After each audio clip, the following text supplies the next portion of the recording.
Destaque de saúde aqui no CBN São Paulo de hoje, uma pesquisa de treino olfativo, gente, que foi realizado por uma especialista em neurociências, a Vanessa Castelo Branco Pereira, é mestranda do programa de pós-graduação do Instituto de Psicologia da Universidade de São Paulo. E queria se comprovar o quê? Como ficou a questão do olfato nos pacientes depois da Covid? As pessoas conseguiram se reabilitar? Não conseguiram se reabilitar? Quais os impactos, para o nosso sistema neurológico, sensorial? E a gente vai entender o porquê dessa pesquisa, se os pacientes conseguiram se reabilitar, qual a relevância desse estudo também. E para falar a respeito disso, a gente que gosta muito de valorizar o trabalho da ciência, os cientistas que têm dúvidas e vão atrás das suas dúvidas com pesquisa. Eu converso agora com a Vanessa Castelo Branco Pereira, como eu disse, mestranda do programa de pós-graduação do Instituto de Psicologia da Universidade de São Paulo, na área de psicologia experimental, que aborda a sensação, percepção e cognição. Vanessa, bom dia. Bom dia, Pétria, tudo bem? Tudo bem, muito legal falar com você, parabéns pelo seu trabalho, Vanessa. Primeiro, qual foi o princípio, a tua inquietação que guiou toda essa pesquisa que você realizou? Obrigada pelo convite, obrigada a você e a Larissa.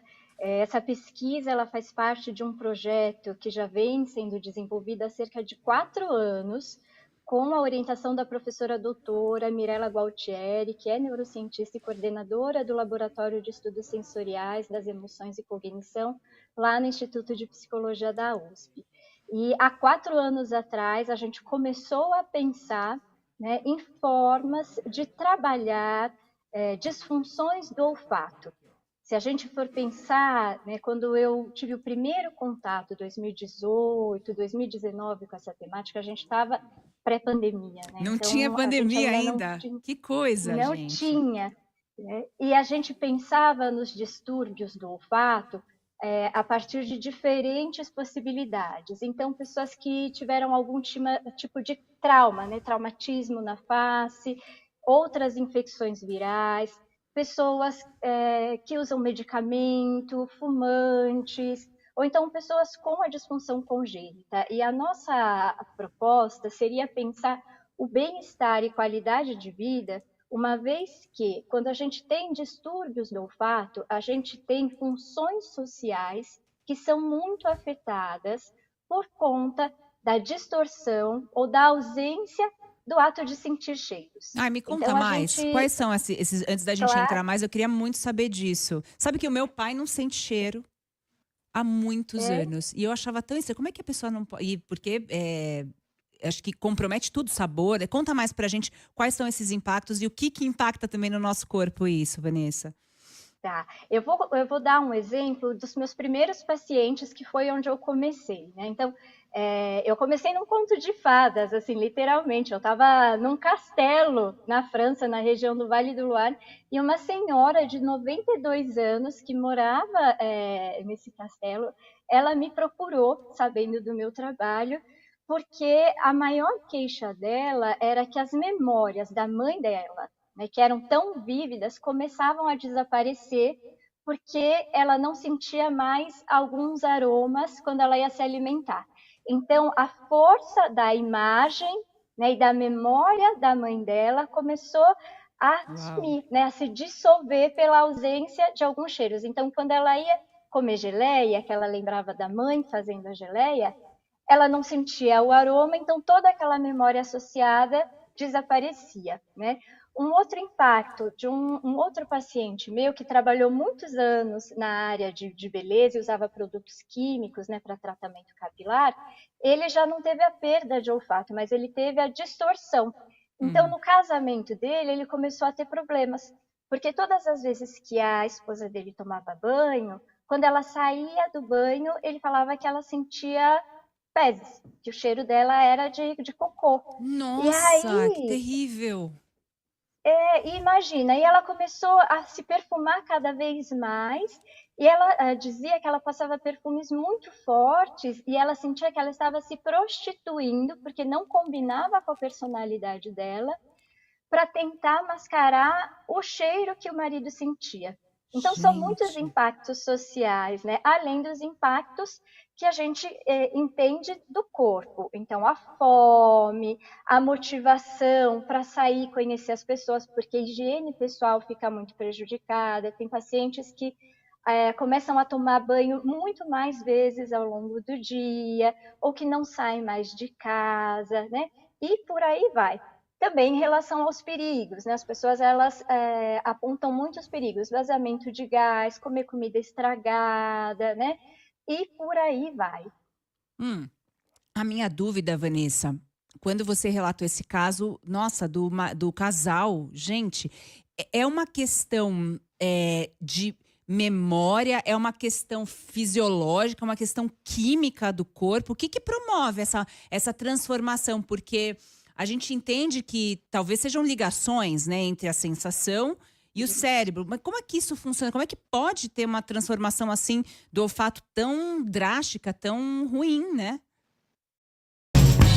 Ficou sabendo da Petra, eu costumo brincar que o olfato ele é um sentido subversivo com relação aos outros, né? Porque todas essas outras portas sensoriais que a gente tem, então a visão, a audição, quando a gente tem esses órgãos do sentido que captam a informação, né, e vão transformar numa informação neural, que é aquela que o nosso encéfalo vai entender e vai perceber, e aí vai dar um nome, né, ou uma sensação, o olfato faz tudo diferente.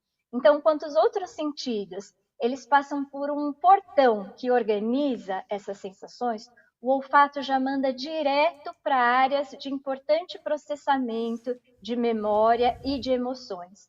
Então, por isso que quando a gente tem uma disfunção do olfato, geralmente a carga afetiva, a memória envolvida, o impacto comportamental, eles têm muita relação com o social, né, com as nossas emoções. A gente pode ter disfunções do olfato em diversos níveis. Como eu falei, por exemplo, imagina que a gente bate a nossa cabeça assim de frente. Aqui a gente tem um ossinho, né, bem próximo a essa região, que é muito fininho, por onde passam os primeiros nervos, né, os primeiros filamentos que vão formar o nervo do olfato. Se de Hum. repente a gente tem um impacto e esse osso ele rompe, essa passagem da informação que vem aqui, né, que chega no nosso nariz e é captada pelos receptores, ela fica interrompida. Então a gente tem um tipo de lesão. Agora, numa infecção como a COVID, a lesão ela já é diferente, né? O vírus, o SARS-CoV-2, ele não infecta diretamente as células do olfato, mas células que dão nutrição e suporte para os nossos neurônios do olfato. E aí, consequentemente, esses neurônios eles vão morrer antecipadamente. E aí, imagina como se a informação neural ela fosse um trem passando em diversas estações, né? Se a gente tem alguma interrupção no meio desse caminho, então a informação ela chega na primeira estação, mas aí na segunda ela interrompe, Já todo o tem problema. restante da linha fica defasado. E aí que acontece nas disfunções persistentes, como a de pós-Covid. Depois de muito tempo que a gente deixa de ter a passagem dessa informação, essas áreas que estão mais relacionadas a esse processamento de memória, de linguagem, né, tudo que tem um processamento mais superior, elas ficam ali prejudicadas. E é por isso que a gente tem muitos pacientes que 1 ano, 2 anos depois de terem Covid, ainda tem prejuízo no olfato. Porque aí a gente já está falando de um prejuízo que está em sistemas mais centrais do nosso sistema nervoso. Antes da gente descobrir se as pessoas se reabilitaram ou não, como isso aconteceu, o que que a pesquisa falou, é claro que a gente faz assim aquela consulta básica. Tem vários ouvintes falando aqui sobre, até o Sidney, ele falou, olha, o Covid no meu caso prejudicou muito. Aqui a Marisa de Campos tá aqui com a gente também. A Yara fala assim, olha, bati o rosto em um poste quando era criança, acho que estou entendendo esse mal que me acompanha, apesar de ter tentado muitos tratamentos, né? Muita gente falando aqui a respeito disso. Aqui a Yara, tenho distorção em relação a alguns produtos de limpeza que me causam muito mal-estar. E no meu caso, Vanessa, foi muito engraçado quando eu peguei Covid. Eu até comentei sobre isso aqui com a Débora Freitas durante o Jornal da CBN. Quando eu peguei Covid, eu fiquei com um cheiro, assim, a sensação de sentir um cheiro constante de queimado, de cigarro, de... Então eu fiquei durante todo o tempo da Covid, um pouco mais, com essa sensação de sentir o cheiro de queimado ou de cigarro, sabe coisa queimada? Meu Deus, que incômodo. Eu achava que aquilo nunca ia passar. E vira e mexe hoje em dia, vem esse cheiro e fala, ai, será que eu tô com Covid? Assim, sabe, vem já um medo. Isso aconteceu? Vocês tiveram aí registro desse tipo de Sim, sintoma? sim. A gente pode ter diferentes tipos de disfunção. A sua a gente chama de fantosmia. É um cheiro fantasma, né? Fantasma. Então, essa estimulação, então imagina que é, os odores, eles são como bolinhas de sabão que ficam no ar, né, transparentes, e quando entram na cavidade nasal, eles vão se acoplar aos receptores. Então, essa disfunção, ela pode levar a estimulações completamente erradas, Malucas. como a do cheiro fantasma, que o cheiro, ele é um completamente diferente ou não existe, mas como esses neurônios eles estão aí um pouco bagunçados, todo esse mecanismo, essa rede, né, do olfato, vai funcionar de um jeito distorcido, ou então não vai funcionar. Então a gente tem a diminuição do olfato, ou o aumento, né, então fica muito sensível, a ausência, tem a distorção, então a troca, a pessoa vai sentir um cheiro de rosa, mas acha que é limão, né? Tem a cacosmia, onde todos os cheiros eles são ruins, né? Tem a cacosmia, onde todos os cheiros eles são ruins, todos. Então você vai pegar um suco de laranja para tomar e vai ter um cheiro podre, você vai Nossa, passar que o seu coisa perfume e vai ser um triste, cheiro ruim. gente. Então, e existem as combinações, né? Então a pessoa tem uma redução e de repente está tudo distorcido. Existem várias formas que a gente vai vendo essa evolução do quadro. Me conta então, em cima disso, o que aconteceu com o teu projeto de pesquisa? Como é que essas pessoas foram analisadas, né, Vanessa? E o que vocês puderam aí ter algum indício? Teve reabilitação do olfato ou não? Depois de quanto tempo? Eu quero voltar depois naquele caso daquela família lá, do casal, para saber se resolveu o problema deles ou não. Meu Deus, que coisa triste, né?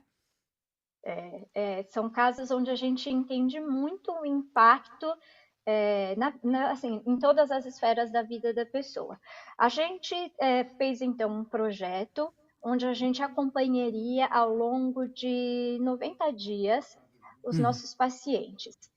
Para que a gente pudesse observar, porque esse estudo ele foi um estudo exploratório, a gente queria observar diferenças entre o tratamento convencional, que é um treinamento olfativo que utiliza 4 odorantes fixos.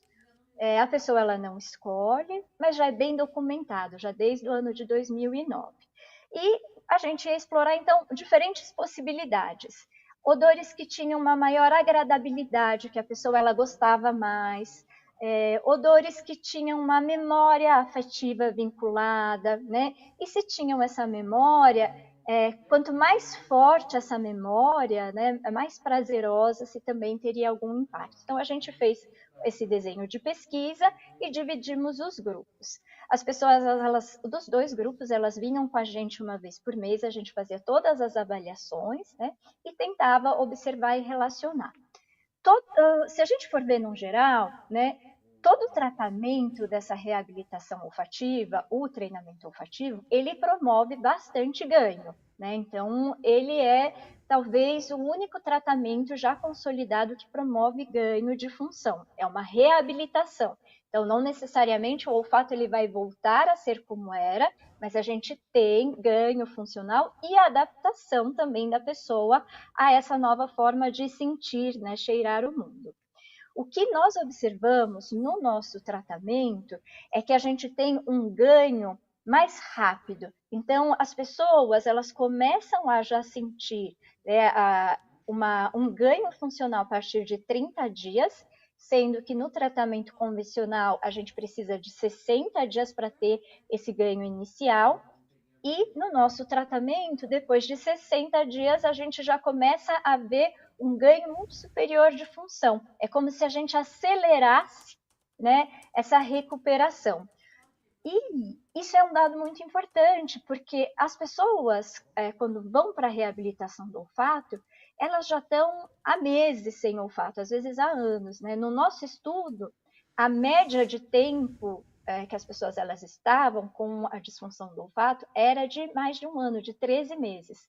Então, a gente tinha um recorte ali a partir de 90 dias sem o olfato, né? Mas foi interessante que a média de tempo era de 13 meses, ou seja, pacientes que já Olha, estavam há um ano com a doença, né? bastante coisa. Você e me conta um pouco mais agora daquele casal. Conseguiu reabilitar? Como é que se faz agora? Como é que essa pesquisa também ajuda nos tratamentos, né, que a gente tem a partir de agora em relação à questão do olfato, Vanessa? O casal, infelizmente, ele não participou da pesquisa, ele foi de antes. E é um Uhum, casal que veio de Cuiabá. Então, ele tá. veio fazer uma avaliação comigo, mas pela distância a gente não pôde fazer um acompanhamento, né? Infelizmente, porque eu gostaria muito de ter acompanhado, mas para ele vir quinzenalmente ou mensalmente para São Paulo seria difícil. Mas a gente tem muitos outros casos parecidos na pesquisa. Eu tive um paciente que tudo que ele sentia era cheiro de xixi, Nossa, tudo. Então, gente. ele tinha um bebezinho, era cheiro de xixi, ele ia comer, era cheiro de xixi.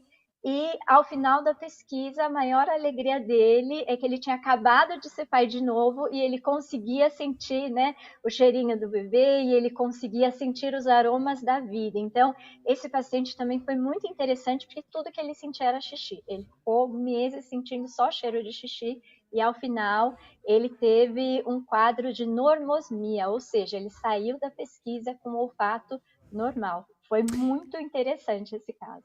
Qual que é a recomendação, Vanessa, para quem, por acaso, está acompanhando a gente agora ou tem algum parente que tem aí alguma questão, algum problema de olfato?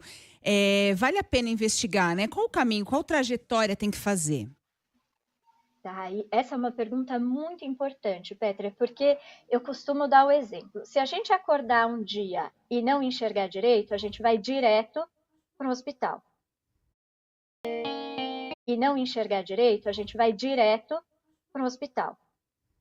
Se a gente acorda sem olfato, com olfato distorcido, o que a gente faz? Geralmente a gente espera voltar, né? E essa foi uma das questões que muitas pessoas enfrentaram. Elas ficaram esperando voltar, esperando e de repente não voltou. Então, a primeira ação que a gente tem que ter é procurar ou um neurologista ou um otorrino. Por quê? As disfunções do olfato, elas podem estar associadas a diferentes quadros. Então, Uhum. se é no caso de COVID, por exemplo, a gente sabe que é devido, então, a um processo de infecção e que a gente já tem que entrar com uma medicação auxiliar para controlar a infecção, né? E todo esse processo inflamatório. Agora, se a gente observa que o nosso olfato reduziu, ou ele alterou, ou então sumiu do nada, é interessante também procurar um neurologista para fazer alguns exames de imagem, para ver toda essa estrutura do olfato, mas também outros exames de avaliação, porque os distúrbios do olfato, eles são um dos principais marcadores clínicos para processos de doenças neurodegenerativas. Então, casos de Alzheimer, Parkinson, a gente consegue observar, né, essa redução drástica no olfato alguns anos antes dessas doenças começarem a se manifestar com sintomas clássicos. Então, a primeira recomendação é procurar um profissional ou um otorrino ou um neurologista, eu diria, preferência os dois, fazer uma série de exames e aí pensar na reabilitação do olfato. Né? A reabilitação como essa terapia através do olfato, tanto para quem tem a distorção ou redução, ou para quem está passando por outros tratamentos ou quadros patológicos onde tem, né, um sintoma de alteração do olfato. tratamentos oncológicos, por exemplo, né? Medicações pesadas. Então, todos esses casos a gente consegue trabalhar com uma terapia através do olfato. Muito interessante, muito interessante. Queria parabenizar aqui, o trabalho da Vanessa Castelo Branco Pereira, ela que é mestranda do programa de pós-graduação do Instituto de Psicologia da Universidade de São Paulo, isso na área de psicologia experimental, né, que estuda a sensação, a percepção, a cognição. Nesse trabalho que começou lá atrás, até antes da Covid, de pesquisar pacientes que tinham perdido o olfato, ou então algum tipo de distúrbio, alguma diferença, né, no cheiro que estavam sentindo, como isso é importante, como impacta a vida das pessoas. E a Vanessa aqui com a gente contando um pouco mais desses desdobramentos, porque aí vem a Covid com toda essa questão do olfato super importante e esclarecendo para a gente como funcionou essa bonita pesquisa. Vanessa, muito obrigada pela conversa aqui com o CBN São Paulo. Parabéns pelo trabalho. Eu que agradeço. E, Pétria, quem quiser aprender a fazer a reabilitação em casa, tem um vídeo, então é só colocar Vanessa Castelo Branco Pereira no YouTube. A gente fez um vídeo com passo a passo para que as pessoas elas possam fazer em casa. Então, é muito importante, divulguem, compartilhem, porque é um tratamento fácil de ser feito pelas pessoas, né? E aí eu deixo um convite também, que agora em setembro, dias 20, 21 e 22 de setembro, nós estamos organizando na USP um evento, uma semana acadêmica e científica de investigação do olfato. Então, nós vamos ter grandes pesquisadores na área, vamos apresentar outros trabalhos, justamente para que a gente possa trazer a importância de cuidar do nosso olfato, para que a gente possa sentir melhor o mundo. Que bom, parabéns, Vanessa. Então, lá no YouTube, para quem quiser fazer o passo a passo, procura lá no YouTube pelo nome da Vanessa Castelo Branco Pereira para achar e fazer esse treino em casa. Muito bom. Um beijo para você. Bom feriado.